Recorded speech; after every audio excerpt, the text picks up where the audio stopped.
Kabbalah is an esoteric method, discipline, and school of thought that originated in Judaism. A traditional Kabbalist in Judaism is called a Mekabal. Kabbalah's definition varies according to the tradition and aims of those following it, from its religious origin as an integral part of Judaism, to its later Christian, New Age, and occultist syncretic adaptations. Kabbalah is a set of esoteric teachings meant to explain the relationship between an unchanging, eternal, and mysterious Ein Sof and the mortal and finite universe. While it is heavily used by some denominations, it is not a religious denomination in itself. It forms the foundations of mystical religious interpretation. Kabbalah seeks to define the nature of the universe and the human being, the nature and purpose of existence, and various other ontological questions. It also presents methods to aid understanding of the concepts and thereby attain spiritual realization. Kabbalah originally developed within the realm of Jewish thought, and Kabbalists often use classical Jewish sources to explain and demonstrate its esoteric teachings.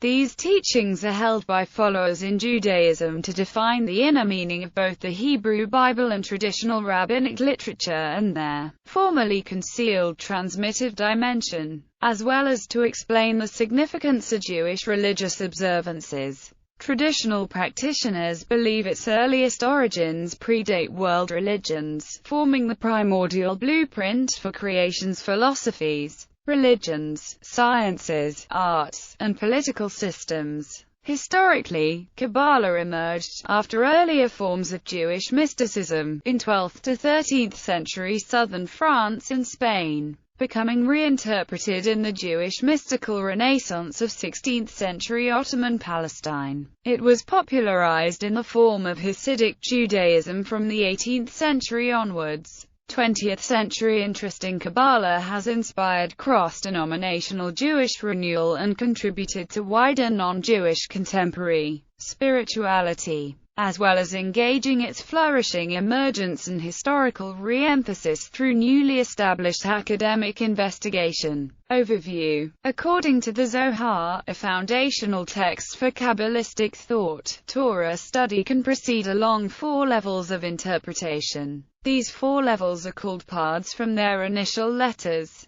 Peshat, the direct interpretations of meaning. Remez, the allegoric meanings. Dirash, midrashic meanings, often with imaginative comparisons with similar words or verses. Sod, the inner, esoteric meanings, expressed in Kabbalah. Kabbalah is considered by its followers as a necessary part of the study of Torah, the study of Torah being an inherent duty of observant Jews. Modern academic historical study of Jewish mysticism reserves the term Kabbalah to designate the particular, distinctive doctrines that textually emerged fully expressed in the Middle Ages, as distinct from the earlier Merkabah mystical concepts and methods. According to this descriptive categorization, both versions of Kabbalistic theory, the medieval Zoharic and the early modern Lurianic, together comprise the Theosophical tradition in Kabbalah, while the meditative ecstatic Kabbalah incorporates a parallel interrelated medieval tradition. A third tradition, related but more shunned, involves the magical aims of practical Kabbalah. Moshe Ideal, for example, writes that these 3 basic models can be discerned operating and competing throughout the whole history of Jewish mysticism, beyond the particular Kabbalistic background of the Middle Ages.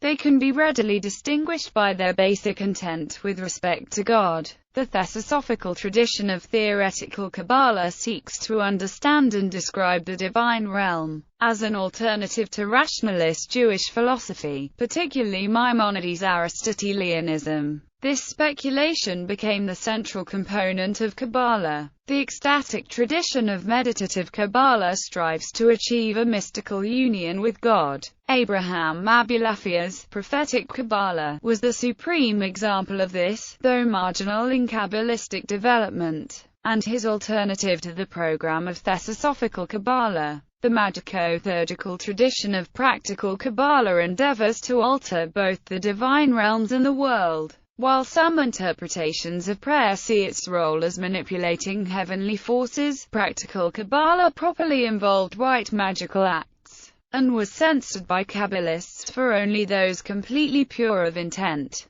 Consequently, it formed a separate minor tradition shunned from Kabbalah. According to traditional belief, early Kabbalistic knowledge was transmitted orally by the patriarchs, prophets, and sages, eventually to be interwoven into Jewish religious writings and culture. According to this view, early Kabbalah was, in around the 10th century BC, an open knowledge practiced by over 1 million people in ancient Israel. Foreign conquest drove the Jewish spiritual leadership of the time to hide the knowledge and make it secret, fearing that it might be misused if it fell into the wrong hands. It is hard to clarify with any degree of certainty the exact concepts within Kabbalah. There are several different schools of thought with very different outlooks. However, all are accepted as correct. Modern halakhic authorities have tried to narrow the scope and diversity within Kabbalah by restricting study to certain texts, notably Zohar and the teachings of Isaac Luria as passed down through Chaim ben Joseph Vital. However, even this qualification does little to limit the scope of understanding and expression. As included in those works are commentaries on Abulafian writings, Sefer Yetzirah, or Batonian writings, and the Beret Menuha, which is known to the Kabbalistic elect and which, as described more recently by Gershom Scholem, combined ecstatic with theosophical mysticism. It is therefore important to bear in mind when discussing things such as the Sophirot and their interactions that one is dealing with highly abstract concepts that at best can only be understood intuitively. Difference between Jewish and non-Jewish Kabbalah. From the Renaissance onwards, Jewish Kabbalah texts entered non-Jewish culture, where they were studied and translated by Christian Hebraists and Hermetic occultists.